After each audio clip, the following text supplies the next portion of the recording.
So this morning I'm just going to go through a couple of bit more examples of proportion. So last week we had a look at direct proportion and indirect proportion, but we only ever looked at examples where it's directly proportional to x or inversely proportional to x, should I say, not indirect. So here are some examples where it's just slightly different. So the first line tells us that y is directly proportional, okay, so that's quite important, directly proportional, but in this case to x squared. So this sort of extra word here will have quite an impact on us. There are two parts to this question, so I'm going to go through each of those separately. So the first part is asking us to find the equation, okay. So first things first, when you've got something which is directly proportional to x squared, it's always worth having a think about what that looks like visually. So if this is my y-axis and this is my x-axis, hopefully you'll recall that x squared will look something like this. Okay, so it generates that curve and it sort of rises up quite quickly. Now this is just by the by, you don't have to draw this every time, it's just to sort of give you that extra mathematical knowledge. And so in terms of finding the equation, you know that we would start off by writing that y is directly proportional, so it looks a little bit like an alpha or the little fish, to x squared.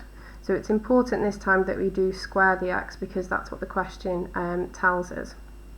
When we want to change this to an equals, we're then going to put the k in front, the constant of proportionality, so y is equal to kx squared.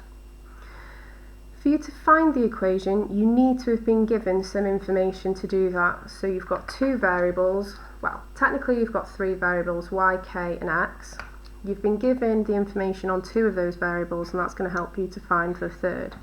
So when y is 20, x is equal to 4. So let's substitute those in.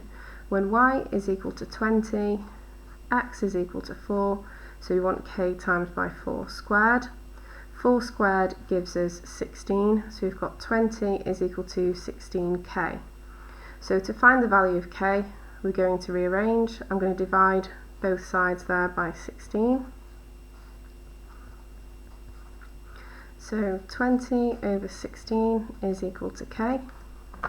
Okay, so it's up to you. You can sort of calculate that as it is, or just, work it out. So it does give us 1.25, so k is equal to 1.25. That isn't the question finished. That k is our constant of proportionality, so I'll rewrite my equation. Y is equal to 1.25 multiplied by x squared.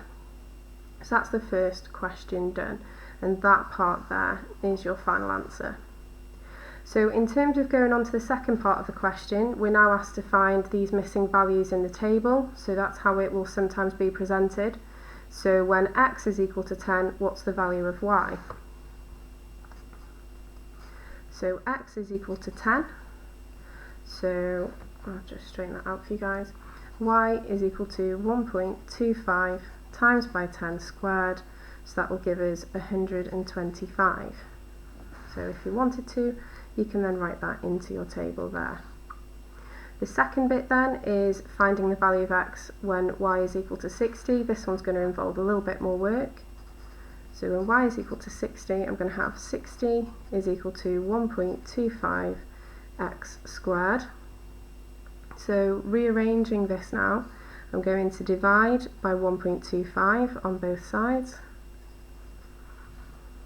So 60 divided by 1.25 gives me 48. So 48 is equal to x squared. For me to get the value of x, I'm going to need to square root both sides.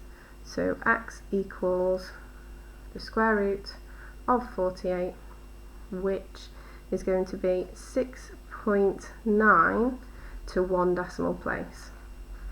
So if I go back up to here, I will put in there 6.9. If the question said 2 decimal places, you could do it to 2 decimal places. If it doesn't tell you any information, then 1 or 2 decimal places is usually the standard to go for. And that's the first one done.